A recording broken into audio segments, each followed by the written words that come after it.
আসসালামু আলাইকুম। ভাবুন তো, এমন একটি গ্রাম যেখানে ৯০ বা ১০০ বছর বয়স হওয়া কোনো বিরল ঘটনা নয়। মানুষ শুধু দীর্ঘদিন বাঁচেই না, বরং বার্ধক্যেও থাকে কর্মক্ষম, হাসিখুশি এবং রোগমুক্ত। প্রশ্ন হলো, তাদের কাছে এমন কি গোপন রহস্য আছে যা বিশ্বের বাকি মানুষ জানেই না? ব্লু জোনস হলো পৃথিবীর এমন কয়েকটি অঞ্চল যেখানে মানুষ বিশ্বের অন্য যে কোনো জায়গার তুলনায় অনেক বেশি সুস্থভাবে দীর্ঘদিন বেঁচে থাকে।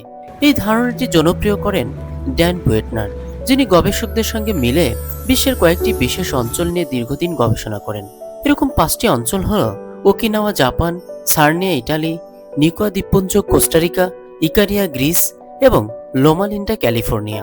প্রথমে আমরা যদি ওকিনাওয়া জাপানের কথা বলি, এটি জাপানের দক্ষিণ পশ্চিমে অবস্থিত একটি দ্বীপপুঞ্জ, যা পূর্ব চীন সাগর ও প্রশান্ত মহাসাগরের মাঝে অবস্থিত। বিশ্বের সবচেয়ে বেশি শতবর্ষী নারী বাস করেন ওকিনাওয়া দ্বীপে। তারা উদ্ভিজ্জ খাদ্য বেশি গ্রহণ করেন এবং ৮০% পেট ভরে খাও নীতি অনুসরণ করেন। এরপর আমরা যদি সার্নিয়া ইটালির কথা বলি, সার্নিয়া হলো ইটালির একটি বৃহৎ দ্বীপ যার অবস্থান ভূমধ্যসাগরে। বিশ্বের অন্যতম বেশি শতবর্ষী পুরুষের বাস এখানে। তাদের দীর্ঘায়ুর মূল রহস্য হলো তারা প্রতিদিন পাহাড়ে হাঁটেন এবং তাদের মধ্যে পারিবারিক বন্ধন অত্যন্ত শক্তিশালী। তৃতীয় অঞ্চল হলো নিকোয়া দ্বীপপুঞ্জ, যার অবস্থান কোস্টারিকার উত্তর পশ্চিম অঞ্চলে প্রশান্ত মহাসাগরের উপকূলে। এই অঞ্চলটি পরিষ্কার পানির জন্য বিখ্যাত। এখানকার মানুষ নিয়মিত শারীরিক পরিশ্রমের পাশাপাশি একটি উদ্দেশ্যময় জীবনযাপন করে থাকে। চতুর্থ অঞ্চল হলো ইকারিয়া গ্রিস। এই দ্বীপ অঞ্চলের অবস্থান পূর্ব এজিয়ান সাগরে। এখানকার মানুষের মধ্যে ডিমেনশিয়া ও হৃদরোগের হার খুবই কম। তারা বিকেলে বিশ্রাম ও সামাজিক মেলামেশায় অধিক গুরুত্ব দিয়ে থাকে। সর্বশেষ লোমা লিন্ডা, যেটি আমেরিকার ক্যালিফোর্নিয়ার একটি ছোট শহর।